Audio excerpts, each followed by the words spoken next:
So a system of equations is just a group of equations where the equations are describing the same scenario. So x and y in both equations means the same thing.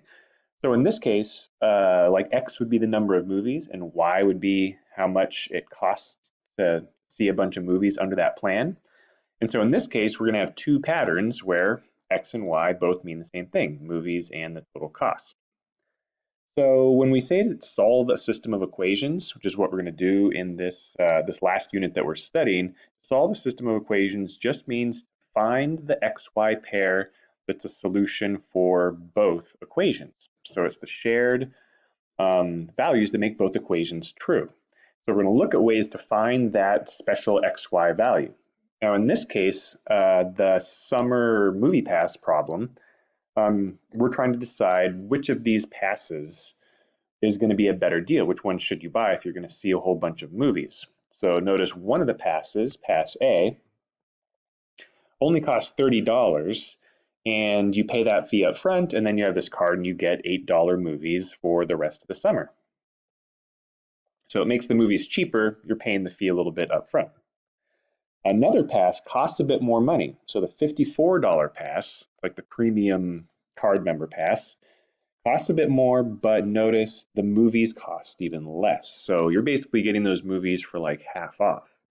So the question is, how many movies would you have to go to for that more expensive pass to pay off? So we know that for certain numbers of movies, it's going to cost less to go with the first pass. It costs money. But at some point, saving a couple dollars each movie, only paying $6 for each movie, if you see enough movies, you're going to save that amount of money enough times that it's actually going to pay off to buy the more expensive pass up front. So we're trying to figure out, where does that happen? How many movies would you have to plan on seeing in order to make it reasonable to use that $54 pass and pay all that money up front instead of the cheaper one? So we're going to look at a few ways to find what is that point where the more expensive pass actually becomes the cheaper option in terms of the total cost of the pass and all the movies. So I'm going to look at the table first, because that kind of helps us understand the equation. It helps us make our graph. And so in the table, notice you could buy that pass and then not see any movies. That would be kind of a bummer. But you could buy that pass for $30 and not see any movies. So you could see 0 movies, and you would have paid $30. For the other pass, if you see 0 movies, you would have paid $54. You just have this pass sitting in your wallet. Now, if you go see one movie, for Pass A, that's going to cost you $8. So $8 for that movie and the $30 that you paid for the pass. At that point, you would have paid $38 to see one movie. Obviously, for either of these passes, if you're only going to see a couple movies, you would be better off just not buying the pass, just paying the $12 or $15 per movie. But as you see more movies, so we're doing 2 $8 movies plus 30, 5 $8 movies, that's $40 plus 30. That's where that 70 comes from, and so on. And notice I'm not going 1, 2, 3, 4, 5. If we're going to go to a lot of movies, I want to see how much it's going to cost to go to like 15 or 20 movies during the summer. If we're only going to see a few movies, these passes don't really make any sense. Pass B, I'm going up by $6 for each movie, so 2 $6 movies plus $54 for the pass. If you only saw 2 movies, you would have paid $66 for those 2 movies. Again, it starts to pay itself off when you see lots of movies. So notice you don't have to, but I use the same number of movies for both scenarios. It just makes it easier to compare one pass to the other. Now you can notice, I'll point out here, hopefully you notice that at some point, Pass B becomes a better deal than Pass A. So looking at our table, we can actually see somewhere right in here, something happens. So up until 10 movies, Pass A is cheaper. But somewhere between 10 and 15 movies, notice Pass B has become less expensive. So at 15 movies, somewhere in between 10 and 15 movies, I can tell that it became cheaper to go with Pass B because it costs $144 for 15 movies, whereas here it costs $150. So notice the more expensive pass becomes cheaper somewhere in there. So we know it's somewhere between 10 and 15 movies that the deals switch. The one that was more expensive becomes cheaper.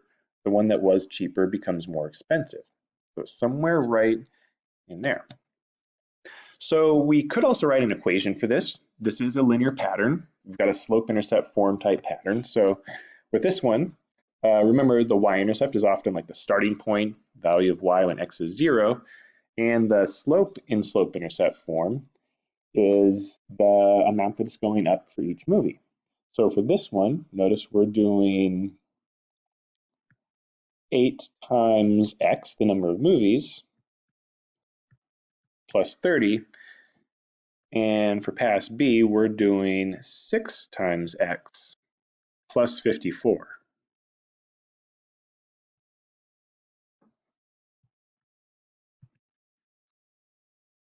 And in Algebra 1, you're going to actually learn a way that you can, if you can just write the equation, you don't have to use a table or a graph.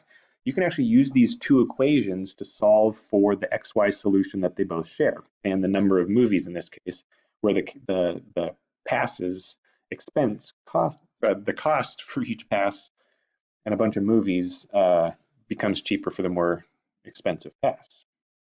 But you're going to do that in Algebra 1. We're actually just going to focus mostly on the graphical way of solving these. We're going to find that this is actually the best way to solve a system of equations, or at least to estimate the solution to a system of equations. So here I've set up my graph. Movies is on the x-axis, total cost is on the y-axis. And when you're graphing these, I wanted to show a couple shortcuts. So if you haven't already made your graph, that could be a good thing, because I'm going to show you a quick way to make a graph without graphing a ton of points. So the first thing I graph are my y-intercepts.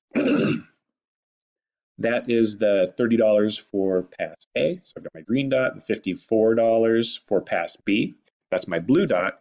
Now I don't have to graph every single point. I know that this is a linear pattern.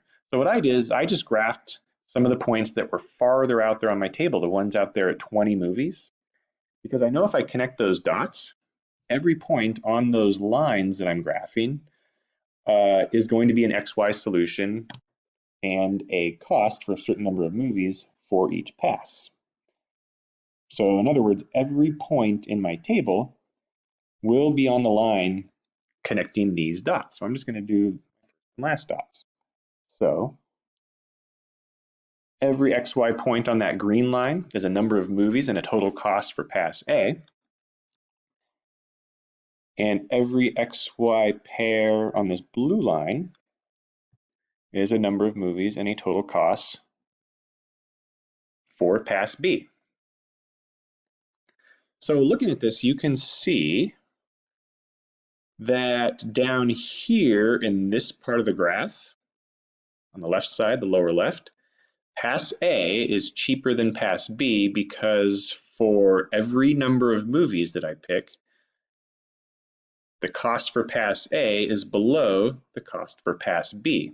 At every point, all the way up until right here, the green line is below the blue line. So the cost for that pass and the number of movies is going to be less for pass A than pass B. But notice, once I go past this intersection point right here, now the more expensive pass is pass A. So pass A here is costing more than the same number of movies using pass B. So I know the solution to my system is somewhere right in here. And so if I estimate about where that is, and I go down, notice, looks like that's at about 12 movies. And the cost looks like it's around $120 for both of them. So I know the solution to my system is somewhere around there. And what you could actually do, because with a graph, the solution to a system of equations found using a graph is about as precise as you were at making your graph. So if you have a really messy graph, you're gonna have a really rough estimate of that intersection point. If you have a really carefully made tidy graph, I was pretty careful, and this is actually not, my intersection point didn't end up being exactly where it was supposed to be, but it's pretty darn close. A graph is giving you a really good estimate. So what you can do to check to see if this is the actual intersection point and what the actual cost would be is try it out for both passes. So for pass A, I'm going to do 8 times 12 plus 30. So that would be $126. That's close to the estimate there of 120, looking at the intersection point on the graph. That'd be $126. And then if I do 6 times 12 plus 54, I also get $126. And if you had got a cost that was slightly different, then that just means you know that your intersection point on your graph isn't exactly in the right spot. That's just like good graphing practices.